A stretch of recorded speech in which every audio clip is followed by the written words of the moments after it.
Well, if President Trump decides to pull the trigger, as many here in Washington expect him to do, against the Assad regime and its military bases in Syria, we can expect a significant amount of firepower to be deployed by the Americans. We've already seen signals from the U.S. Navy that they've deployed a major U.S. aircraft carrier strike group to the eastern Mediterranean off the coast of Syria. That's led by the USS Harry S. Truman, a massive aircraft carrier surrounded by missile cruisers. We're talking about dozens of warplanes, F-15s, hundreds of possibly Tomahawk missiles that could also be deployed. So if President Trump does greenlight an attack against Bashar al-Assad's forces, we can expect a significant amount of firepower to be deployed, not only just Tomahawk missiles, cruise missiles, but also a significant amount of warplanes, F-15s, with bunker busting bombs that could be used against hardened shelters, but against the Assad regime's air bases and military positions. So while we saw the Americans respond militarily against Bashar al-Assad last year, launching a few dozen Tomahawk cruise missiles against the Assad regime's air base in eastern Syria, we could potentially see much more targets being hit this time around. And a lot of countries right now are looking to the U.S. to see what action they're going to take. Can the U.S., with what is happening in Syria right now, can they really afford to pull out? What are the repercussions of letting Russia, Syria, and Iran run the show in Syria?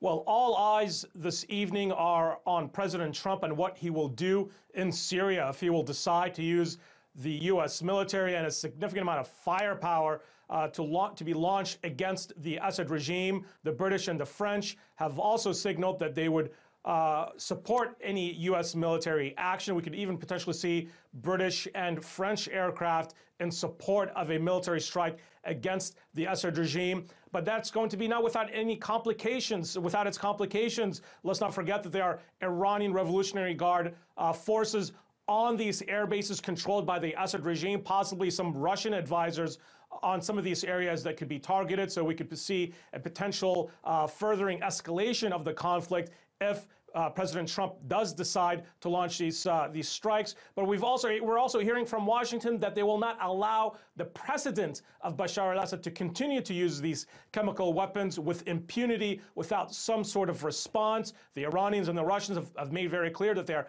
backing Damascus and backing Bashar al-Assad, and they are opposing any military response against the Assad regime. So the lines have been drawn, and what will happen tonight may very well decide the future of Syria as we know it.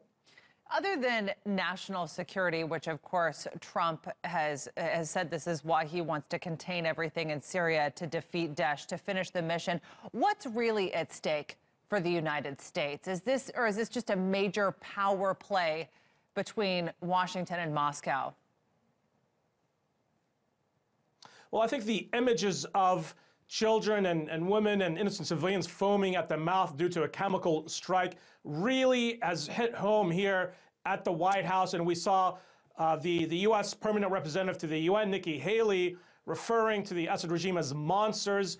Anyone who could order such attacks was called by both President Trump and by his senior officials as being just behind atrocious crimes against civilians. So I think these images have really made an impact on President Trump's decision-making on what he could possibly be doing. And we heard some very strong words from Nikki Haley at the UN Security Council earlier today, calling the Assad regime monsters for ordering these attacks, which the U.S. and its allies believe the Assad regime is behind these attacks. So it's very clear here that the U.S. and its allies are opposed against any continued use of chemical weapons in Syria. They're worried what this could mean for the wider region. But then again, the Assad regime has used chemical weapons at least on half a dozen different occasions since the Assad regime was struck by the American military last year. So there are questions by many analysts here in Washington on whether or not military strikes will be as decisive